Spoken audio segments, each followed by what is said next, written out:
Hello and welcome back to the Green Heart. Recently, some friends of mine were upgrading their home windows and they offered me the old ones that they replaced.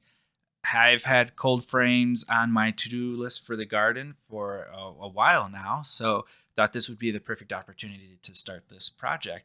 And just like the start of any of my projects, I loosely gathered the measurements for them and set to randomly cutting boards to length. This is actually the second cold frame I am building. And here you can see I am trimming this board because I discovered in the last frame that I built that I didn't actually measure correctly, which is why I said loosely in the beginning here. I always seem to forget to take the width of the actual boards, and then when I start screwing them all together, they're always an inch and a half too big or whatever because I forgot to take in the account of the width of all the boards. So right now I am cutting off the excess before I actually start assembling this second cold frame. And from this point on, it's just rinse and repeat until all your boards are hopefully cut to the right length this time.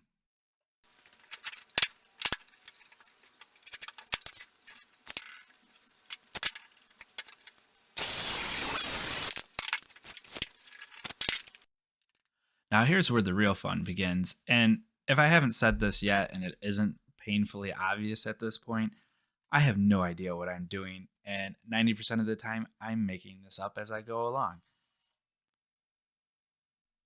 The idea here is that if I take one board that is the width of the cold frame itself and cut from one end to the other, then I should have the exact identical angle on both boards for each side of the cold frame that I could then lay the windows on, which will give me maybe not the right angle, but a decent angle to catch the sun coming from the south.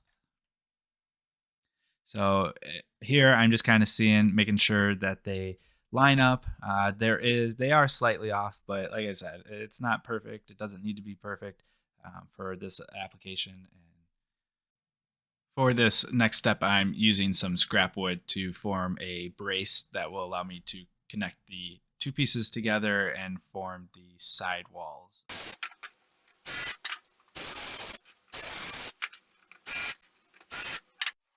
Oh yeah, it's very pretty. Now come on, let's get back to work.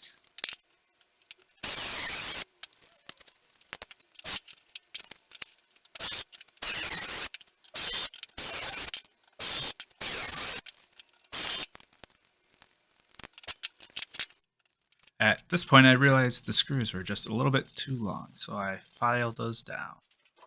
A quick trim of these ends here, and then we could call this side done.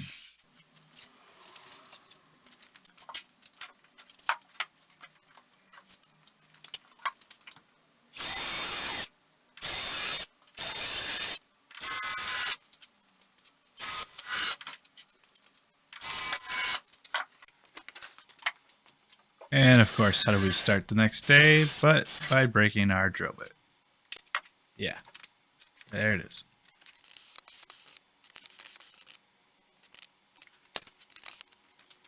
After getting a new drill bit, it's back to drilling the pilot holes to screw in this backboard.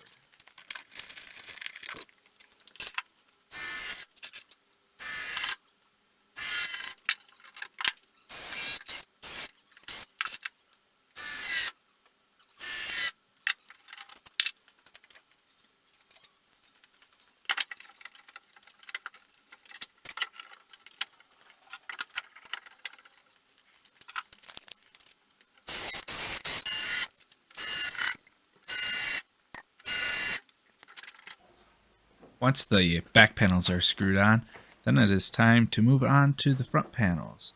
But before we can do that, it's time for the fun in the mud. Daddy, Yes. I have a mucky puddle. You want to come see it? You have a mucky puddle? Yeah. All right, I'll come see it real quick.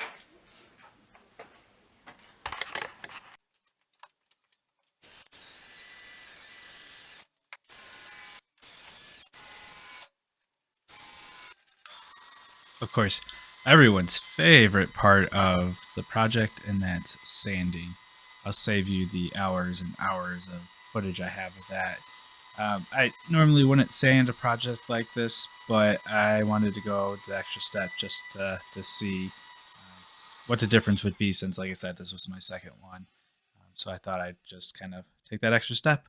I also stained it, used some TWP stain.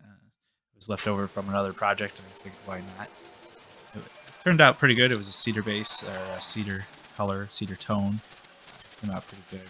I was happy with it. Again, I normally wouldn't go to these lengths for a project like this. If the wood rots, the wood rots. I'm not too concerned about it, but I just wanted to see what the difference would be with adding a little bit of extra touch to it. And here we are, finally putting the windows on.